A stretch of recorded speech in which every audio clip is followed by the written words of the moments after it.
Et bonjour à tous. Alors on se retrouve pour une nouvelle vidéo concernant le challenge 7 jours, 7 vidéos. Et vu qu'hier on a démarré sur le triangle dramatique et les victimes, le triangle de Karpman, on va poursuivre aujourd'hui concernant les sauveurs. Alors soyons clairs, le sauveur c'est vraiment un positionnement très différent de l'altruisme. L'altruisme, c'est une valeur positive, c'est lorsqu'on est tourné vers l'autre, qu'on souhaite accompagner et permettre à l'autre de trouver ses propres réponses. Et je dis bien ses propres réponses. Le sauveur, lui, il aura tendance à vouloir imposer sa réalité, ou vouloir donner sa version des faits, sa vision propre. Tiens, sa réalité, tiens, c'est cool ça.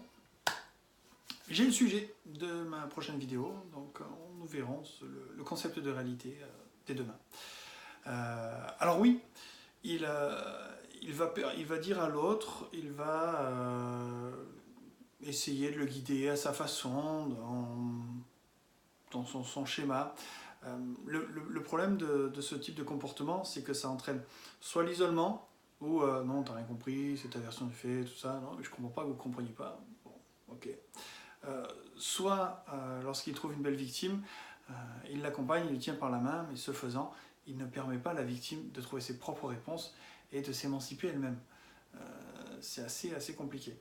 Enfin, le grand avantage du sauveur, et ça c'est le top, c'est lorsque on aide l'autre, lorsqu'on est tourné vers l'autre, lorsqu'on souhaite le sauver, eh bien, il y a une chose qu'on ne fait pas, c'est se regarder. Eh oui. Parce qu'il est vachement plus facile de regarder l'autre que de se regarder soi. Si on devait projeter sa propre réalité sur nous-mêmes, qu'est-ce qu'on pourrait se dire à ce moment-là? Oui, non, super. Si c'était top et qu'on était clean, on n'aurait pas assez besoin de sauveur. Alors vraiment, là où on reconnaît vraiment un sauveur, c'est lorsqu'il a ce besoin irrépréhensible de sauver. Il a cette émotion de vouloir aider, c'est plus fort que lui quasiment. Eh oui. Mais bon. Nos amis sauveurs n'aident pas forcément. Alors, bien sûr, pour finir ce triangle, on peut parler aussi des bourreaux. Alors, mis à part les concepts abstraits, comme le bourreau peut être la société, l'avenir, enfin, tout un tas de choses. Dans la plupart des cas, ça peut être aussi une ancienne victime qui devient bourreau. Et dans la thérapie de couple, on le revoit très souvent parce que on est passé victime, on devient bourreau, on fait ce jeu de chaise musicale où dans ce cas-là, c'est la personne qui va faire payer, qui se venge. Tu m'as fait du mal, je te fais du mal en retour, voilà, ainsi de suite. Et ce jeu de chaise musicale, il n'a hélas qu'une seule issue. Bon.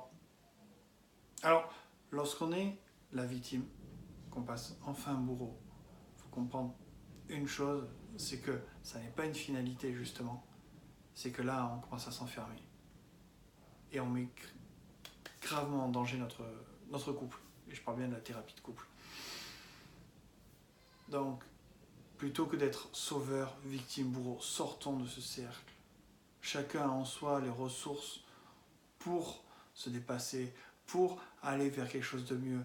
Il suffit de se poser les bonnes questions. Alors oui, ces questions, on n'a pas forcément envie de se les poser. Et là, c'est le rôle de l'accompagnant, le rôle du coach. Et ce ne sont que des questions. Les réponses, c'est vous qui les avez. Alors merci. Merci Alain pour ce challenge. Merci Isaac pour tes vidéos. Elles sont top. Et moi, je vous dis à demain. Ciao, ciao.